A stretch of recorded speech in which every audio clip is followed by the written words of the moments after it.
Hi, my name is Bintu and today I am going to teach you how to handle pointers in C. Pointers are a very important topic in C. You need pointers while doing file handling.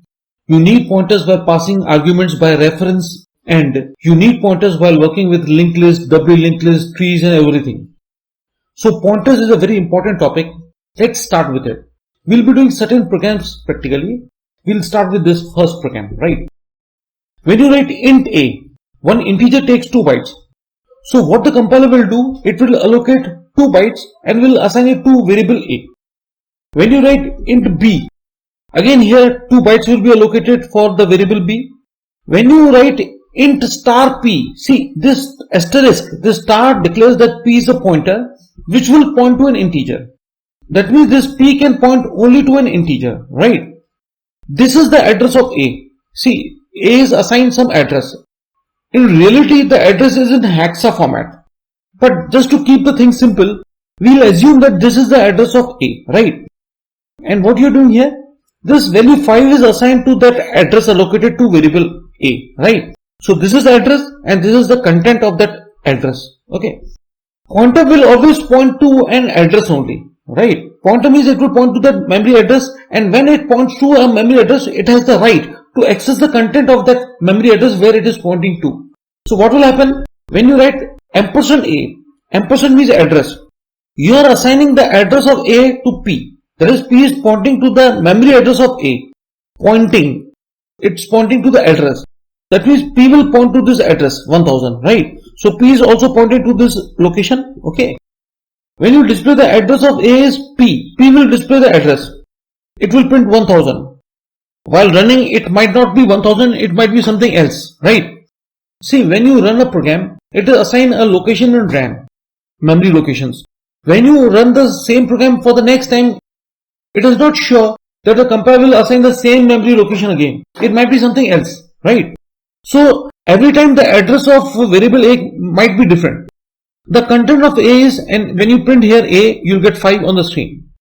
The content of a is, when you write asterisk p, see on displaying p, you get the address of a, because p is pointing to the address of a, right? So you get the address. When you write asterisk p, that means the content of that memory address where the pointer is pointing.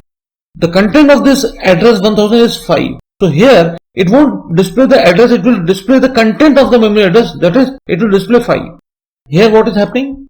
You are adding 10 to the content of the memory address pointed to by p.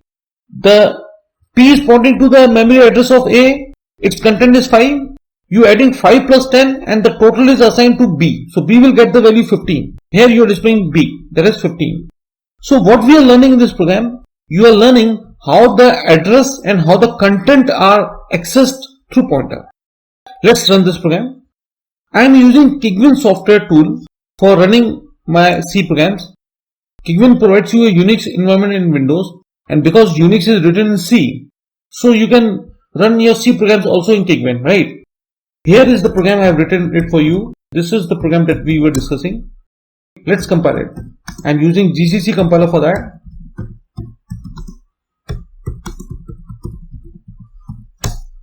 No error. Let's run this.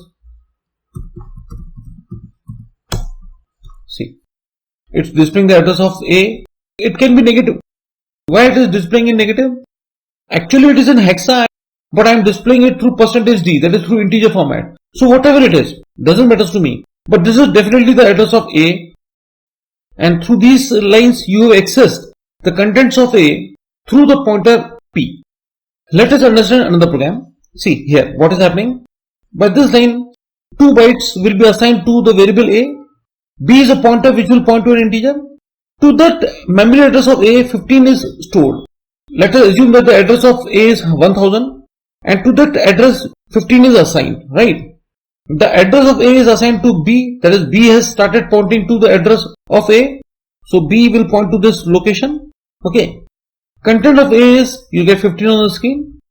When you write asterisk b, it will show the content of this memory address. The content of this memory address is 15. So you get content of address pointed to by b is, and you get 15 here. You are increasing the value of a, right? So 15 plus 2 will make it 17. You are increasing the value of A and you are accessing it through pointer B, and definitely it will show you 17. See, so what you're doing, you're displaying the content of the memory pointed to by B. B is pointing over here, the content is changed to 17, it will display 17 here. To the content of the memory address pointed to by B, reduce 10 and assign it to the same memory address where B is pointing. So this is decreasing the value of 15 to 5. You're displaying the value 5 through A. So what is your definitely? You're changing the content through A, accessing it through pointer. You're changing the values through pointer and you are accessing through the actual variable. Right? Let's see if the program is working well. We'll go back to Kigman. This is the pointer. This is the program that we discussed. See, let's compile it. This is the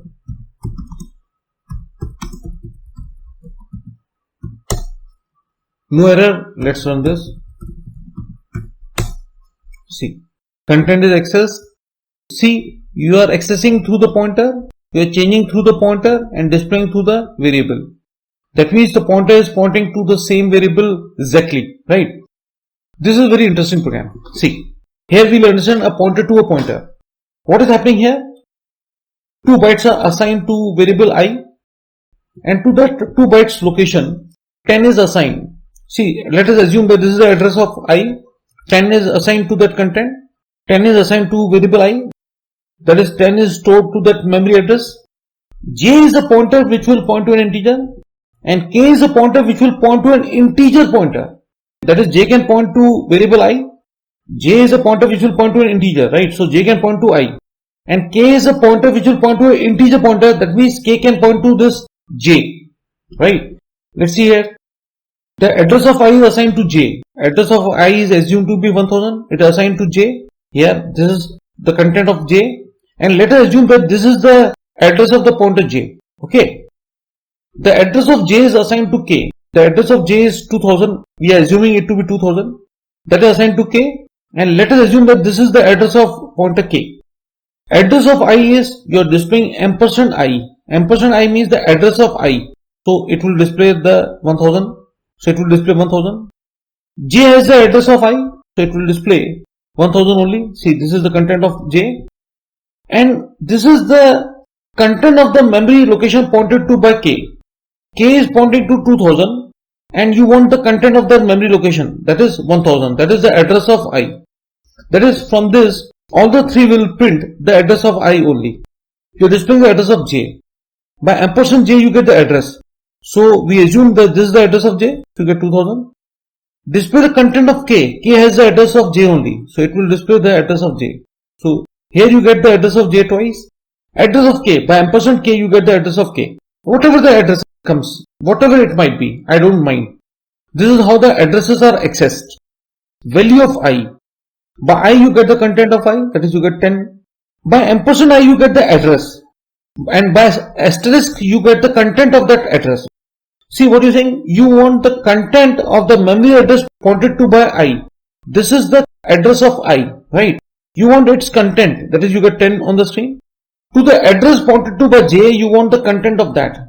J is pointing to address of I and you want the content of that location. So you get 10 on the screen. You want the content of the memory address pointed to by K. K is having 2000. The content of K, the content of 2000 is 1000 and you want the content of this 1000. So you get 10. Let's run this. This is a program that we discussed. Let's compile it. No error. Let's run this.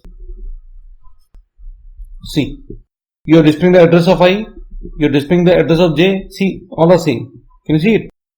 Whatever the addresses are coming on the screen, I don't mind. But they are coming to be the same. That means they are pointing to the same location. See, the content of I is accessed through the pointers. See, that means the programs are working perfectly well. If you find any problem, you can mail me at bmharwani@yahoo.com. Thanks for watching the video. Have a nice day.